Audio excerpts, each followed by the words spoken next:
Well, I was going to do a video on Birchington-on-Sea today, but some very unwelcome news hit me today.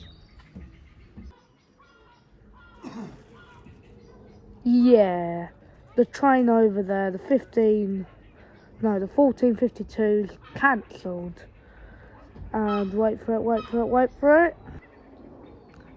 The 1512 isn't cancelled yet, but still, there's no train coming for like 15 minutes or so, and then the train coming in like 1 minute cancelled.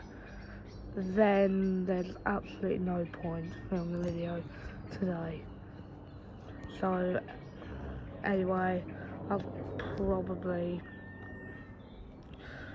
all we're gonna do at Birchington-on-Sea. Very short video, I know.